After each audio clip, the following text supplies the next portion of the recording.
Hello, everybody, Dankey Kang gang.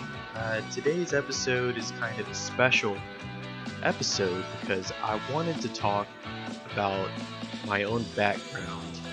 Uh, I was born and raised in a very conservative denomination of Christianity, Southern Baptist Church, one who whose denomination preaches that evolution is a lie, that sex is just a horrible sin, and that gays are worthy of death, demons walk among us and are influencing the liberal mainstream media, etc., etc. And so, in this episode, I wanted to really talk about why religion is truly the opiate of the masses. Because here in Tennessee, there are many people who would otherwise be sympathetic to the proletarian revolution that are completely turned off by the aspect of equality for people like gays, people like Muslims, and stuff like that.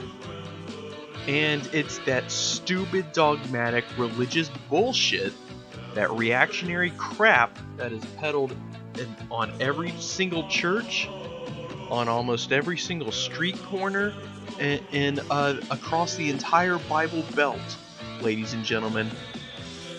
When someone goes to church, they are being inundated with reactionary bullshit. And you don't think that has a societal effect? You don't think that has a kind of opiate effect on the proletariat class in the society? It certainly has in the case of Tennessee. It certainly has. Without the shackles of religious dogmatism to hold us back and to hold the rhetoric back on issues like abortion and gay rights and women's rights, we would have been a much more progressive society much sooner, ladies and gentlemen. Progress has been constantly resisted by these religious reactionary chuds, and this religious culture has just completely infested the state in which I live, the place in which I live, and I see it everywhere, folks. Its influence is everywhere. It teaches you to be skeptical of science, skeptical of mainstream media. And how do you think this mentality has led to the Trump administration? It's a pretty good correlation between people who are willing to believe that there's vast conspiracies made up by completely independent organizations,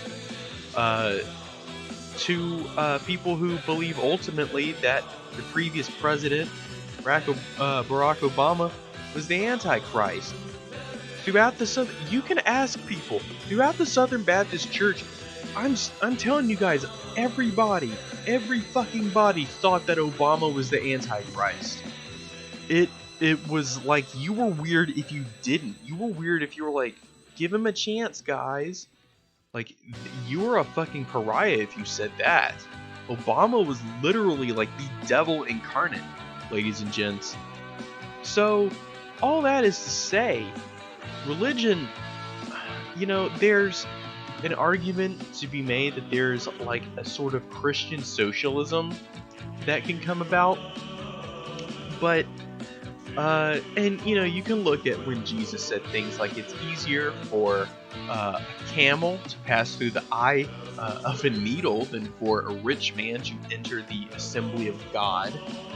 You can look at quotes like that, quotes like "Blessed are the meek, for they shall inherit the earth."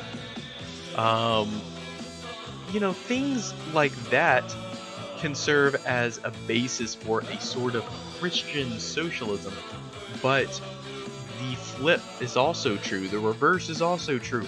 There are so many verses, such as "Thou shalt not suffer a witch to live."